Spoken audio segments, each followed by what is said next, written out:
Seat हाँ हाँ बहुत कॉम्पैक्ट है, अच्छा है। बट पिलियन के लिए भी पता नहीं है, वो तो वो बाहर चला जाएगा वो हवा में चला जाएगा।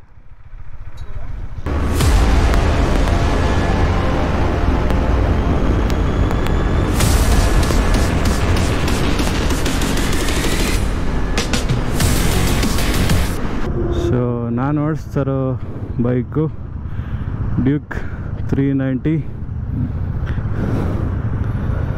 ಸೊ ಡ್ಯೂಕ್ 390 ನನ್ನ ಗರಿಲ್ಲಾ ಬೈಕಿಗಿಂತ ಒಂದು 5 BHP ಜಾಸ್ತಿ. ಗರಿಲ್ಲಾ ಬೈಕ್ 40 BHP ಇದ್ದರೆ ಇದು 45 BHP.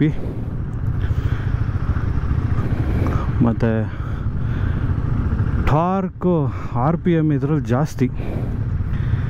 ನನ್ನ ಬೈಕಲ್ಲಿ ಒಂದು 4000 ಅಂದರೆ ಇದರಲ್ಲಿ ಒಂದು 4-5,000 ಇರುತ್ತೆ ನನ್ನ ಬೈಕಲ್ಲಿ RPM. ಇದರಲ್ಲಿ 7,000 RPM. ಅದಕ್ಕೆ ನುಗ್ಗಿಸ್ಕೊಂಡು ಹೋಗ್ತಾ ಇರುತ್ತೆ. Top speed 167 as per company claimed. But ಅದಕ್ಕಿಂತ we can extend more as required from the rider perspective.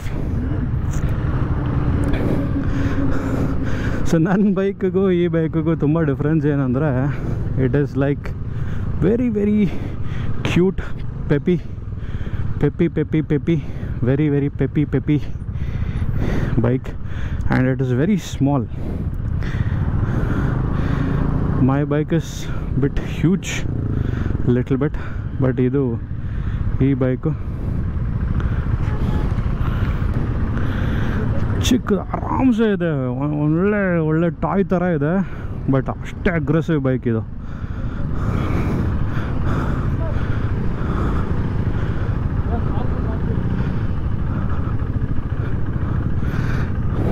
ನಾನಿರೋ ಸೈಜ್ಗೆ ಇಷ್ಟೇ ಕಾಣಿಸುತ್ತೆ ಅನಿಸುತ್ತೆ, ಮೋಸ್ಟ್ ಪ್ರಾಬಬಲಿ. ಬಟ್ ಸಾಕಾಗಿದೆ ಬೈಕ್ ಇದು, ಒಂಥರ ಬೇರೆ ಲೆವೆಲೇ ಬೇರೆ ಇದು. ನೈಸ್, ವೆರಿ ವೆರಿ ಪೆಪ್ಪಿ ಇದು. ಸೋಲೋ ರೈಡ್ಗೆ ಒಂಥರ ಒಂದೇ ಓಪನ್ ಸ್ಟ್ರೆಚ್ಗೆ ಸೂಪರ್ ಬೈಕ್ ಮಾತ್ರ ಇದು. ಅದಕ್ಕೆ Duke bikes are but very aggressive and dangerous ಅಂತ ಹೇಳ್ತಾರೆ. So people just get in to a gaps.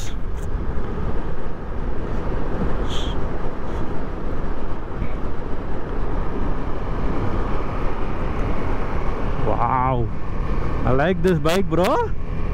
Wow. But ಒಂದು ಚಾಲೆಂಜಿಂಗ್ ಏನಂದರೆ ಪಾಪ ಡ್ಯೂಕ್ ಅವ್ರಿಗೆ ಇವಾಗ they are financially not stable. But these bikes are very very very very aggressive bikes. Very very aggressive bikes ಮಾತ್ರ.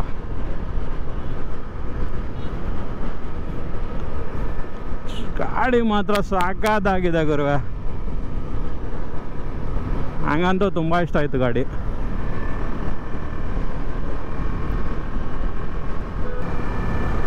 ಏನು ನುಗ್ಗುತ್ತೆ ಗುರುವೆ, ನುಗ್ಸಿದ್ರೆ ಸಾಕಾದಾಗ ನುಗ್ಗುತ್ತೆ ಮಾತ್ರ. ಗಾಡಿ ಕೂತ್ಕೊಂಡಿದ್ದ ತಕ್ಷಣ ಗೊತ್ತಾಗತ್ತ ಫೀಲು. ಯಪ್ಪ,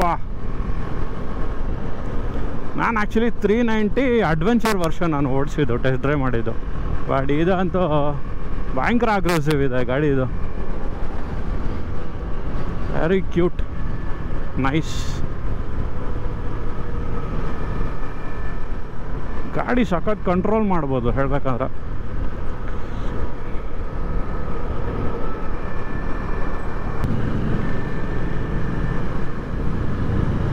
ಮೋಸ್ಟ್ಲಿ ಟೈರ್ ಸೆಕ್ಷನ್ ಅಷ್ಟೇ ನನ್ನ ಬೈಕಲ್ಲಿ 160 ಇದೆ ಅನಿಸುತ್ತೆ. ಬಟ್ ಇದರಲ್ಲಿ 150 155 ಆ ಥರ ಇದೆ ಟೈರ್ ಸೆಕ್ಷನ್ ಇರೋದು. ಸೊ ನನಗೆ ಆ ಥರ ಡೈಮೆನ್ಷನ್ಸ್ ಅಷ್ಟೊಂದು ಐಡಿಯಾ ಇಲ್ಲ. ಬಟ್ ಟೈರ್ಸು ಸ್ವಲ್ಪ ಸ್ಮಾಲ್ ಇದೆ. ಬಟ್ 390 cc ಹೆಂಗೆ ಕೊಟ್ಟವ್ ನೋಡಿ. ಇಷ್ಟು ಲೈಕ್ ಶಾರ್ಟ್ ರೈಡರ್ಸ್ಗೆ, ಶಾರ್ಟ್ ಪೀಪಲ್ ಅವ್ರಿಗೆ ಒಳ್ಳೆ ಹೇಳಿ ಮಾಡಿಸಿದ ಗಾಡಿ ಮಾತ್ರ ಇದು. ಆಮೇಲೆ they can enjoy like people who wanted to be very fast, aggressive. Oh, this is one of the best ride.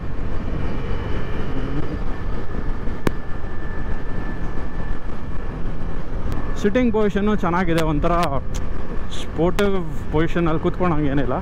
It's like cool, ಆರಾಮ್.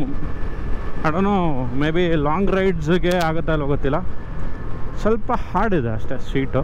2023 ಬೈಕ್ ಅಂತ ಇದು, ಅದಕ್ಕೆ ಅಲ್ಲ ನೋಡಿ ABS,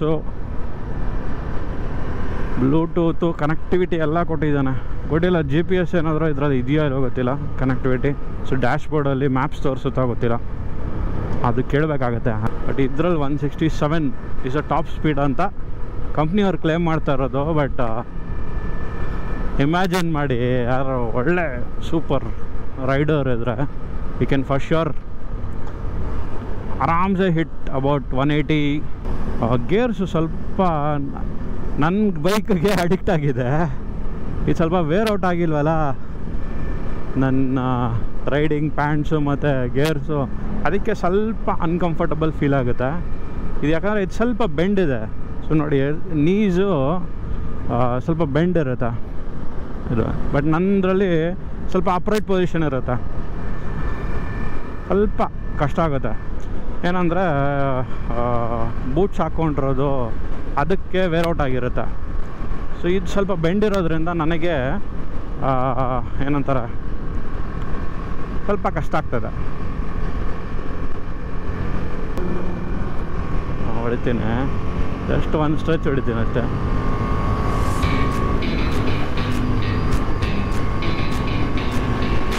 ಓ 115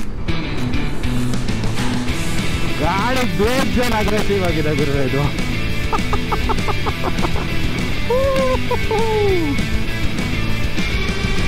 ಬಟ್ ನಮ್ದು ಅಷ್ಟೊಂದು ಮೀಟ್ರ್ ಇಲ್ಲ ಅಪ್ಪ ಅಷ್ಟೊಂದೆಲ್ಲ ಹೊಡಿಯೋಕ್ಕೆ.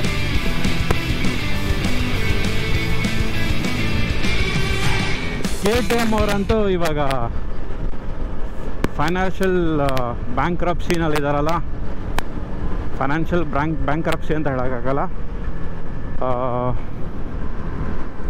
ಫಂಡಿಂಗ್ ಇಲ್ಲದೆ ಇರೋದ್ರಿಂದ, ಇಲ್ಲಾಂದರೆ ಅದು ಆ್ಯಕ್ಚುಲಿ ಪ್ರಾಬ್ಲಮ್ ಏನಂದರೆ KTM ಅವ್ರದ್ದು ಏನೋ ಪ್ರೊಡಕ್ಷನಲ್ಲಿ ನಾನು ಕೇಳ್ಪಟ್ಟಂಗೆ ಕೆಲವು ಕ್ರ್ಯಾನ್ ಶಾಫ್ಟ್ಸು ಬ್ರೇಕ್ಔಟ್ ಆಗ್ತಾಯಿದೆಯಂತೆ, ಆ ಕ್ವಾಲಿಟಿ ಇಲ್ಲ. So they have to replace everything. So because of that issue complete replace ಮಾಡಬೇಕಲ್ಲ ಈ ಕ್ರ್ಯಾನ್ ಶಾಫ್ಟ್ಸ್ನ. ತುಂಬ ಬೈಕ್ಸು ಕ್ರ್ಯಾನ್ ಶಾಫ್ಟ್ಸ್ ಎಲ್ಲ ಹೋಗ್ಬಿಟ್ಟಿದೆಯಂತೆ ಪ್ರೊಡಕ್ಷನಲ್ಲಿ. ಸೊ ಅದರಿಂದ ಪ್ರಾಬ್ಲಮ್ ಆಗಿ KTM ಅವ್ರದ್ದು ಸೇಲ್ಸ್ ಕಮ್ಮಿ ಆಗಿರೋದು ಒಂದು. ಇನ್ನೊಂದು, already most of the people ನಾವು everybody is going for an adventure bike. Touring bikes ಇಲ್ಲಾಂದರೆ ಅಡ್ವೆಂಚರ್ ಬೈಕ್ಸ್ ಹೋಗ್ತಾ ಇದ್ದಾರೆ. So sportive bikes it is like out of 100 may be some 20 people may go for it actually. Other 80 people ನಾವು ನೋಡಿದ್ರೆ max to max ಒಂದು touring or adventure bikes prefer ಮಾಡ್ತಾರೆ for a long rides actually. So ಅದೂ market ಕಮ್ಮಿ ಆಗ್ಬೋದು. Because if you check actually 390 adventure ಮಾತ್ರ ಸೂಪರಾಗಿ ಓಡ್ತಾ ಇದೆ ಸೇಲ್ಸು. ಬಟ್ ಈ ಥರ ಸ್ಪೋರ್ಟಿವ್ ಬೈಕ್ಸು ಲೈಕ್ ಸೇಲ್ಸ್ ಸ್ವಲ್ಪ ಕಮ್ಮಿ ಆಗಿದೆ, ಅದೊಂದು. ಸೊ ಅದೊಂದು ಡ್ರಾಬ್ಯಾಕು. ಮತ್ತು ಬಿಕಾಸ್ ಆಫ್ ದ್ಯಾಟ್ ಸೇಲ್ಸ್ ಕಮ್ಮಿ ಆಗಿರೋದು KTM ಅವ್ರದ್ದು. ಬಟ್ KTM ಬೈಕ್ಸ್ ಅಂದು ಇಟ್ಸ್ ಲೈಕ್ ಅಮೇಝಿಂಗ್ ಬೈಕ್ಸ್. ನೋಡ್ತೀನಲ್ಲ, ನಾನು ಕಾಲೇಜ್ ಟೈಮ್ಸಲ್ಲಿ ರಿಲೀಸ್ ಆಗಿರೋ ಬೈಕ್ಸ್ ಇದು. ಸೊ ಬಜಾಜ್ ಟೈಅಪಿಂದ ಮಾಡಿ ಇವರು ಸೇಲ್ಸ್ ಮಾಡ್ತಾಯಿದ್ರು. ಸೊ ಇವಾಗೂ ಹಂಗೆ ಇರೋದು. But 49% of stakes with Bajaj ಇದೆ, ನೋಡೋಣ. ಸೊ ಬಜಾಜ್ ಏನಾದರೂ ತೊಗೊಂಡ್ರೆ ಮೋಸ್ಟ್ಲಿ ಕಾಂಬಿನೇಷನಲ್ಲಿ ಬಜಾಜ್ ಅವ್ರದ್ದೇ ಗಾಡಿ ಬರ್ಬೋದು, ಅಡ್ವೆಂಚರ್ ಬೈಕ್ಸ್ ಎಲ್ಲ. ಇದರಲ್ಲಿ ಗೇರ್ ಶಿಫ್ಟಿಂಗ್ ಎಲ್ಲಿ ಗೊತ್ತಾಗುತ್ತಾ? ಗೇರ್ ಶಿಫ್ಟಿಂಗು ಅಲ್ಲಿ 0 ಇದೆಯಲ್ಲ, ಇದು ಇದು ಗೊತ್ತಾಯ್ತು ಅದೇ ಇದು ಹೆಸರಿತ್ತಲ್ಲ ಗೊತ್ತಾಗ್ಲಿಲ್ಲ ನನಗೆ. Okay okay okay fine fine fine ಗೊತ್ತಾಯ್ತು. ಸೊ ಇದೆಲ್ಲ ಇದು ಫೋನ್ ಬ್ಯಾಟ್ರಿನ ಕನೆಕ್ಟ್ ಮಾಡ್ಬೋದಾ ಫೋನ್ನ? Okay okay okay okay. ಇದರಲ್ಲೇನು ಜಿ ಪಿ ಎಸ್ ಏನಾದ್ರು ಇದೆಯಾ? ಜಿ ಪಿ ಎಸ್ ಇಲ್ಲ.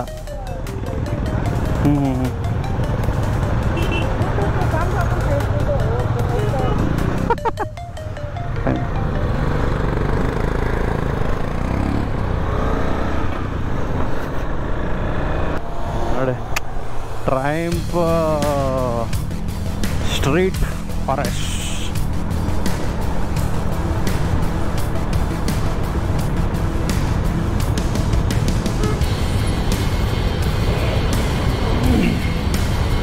ನೋಡಿ street triple.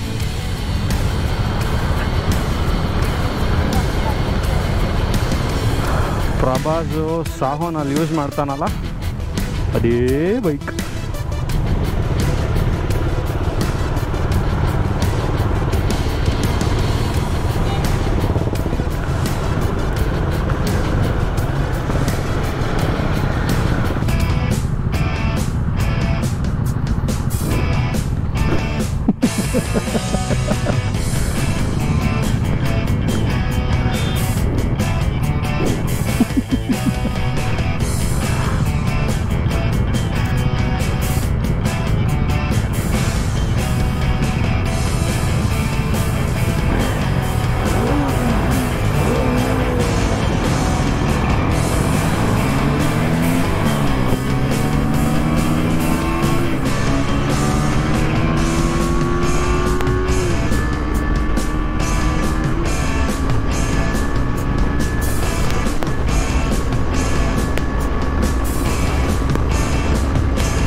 Thank you Anil. One of the amazing bike actually ಹೇಳ್ಬೇಕಂದ್ರೆ. ಅಗ್ರೆಸಿವ್ನೆಸ್ ಅಂತೂ ಸೂಪರ್. ಈ ಎಕ್ಸ್ಪೀರಿಯನ್ಸ್ ಒಂಥರ ಡಿಫ್ರೆಂಟ್ ಲೆವೆಲ್ ಇತ್ತು. Thanks for trusting me and giving me the bike to drive for today.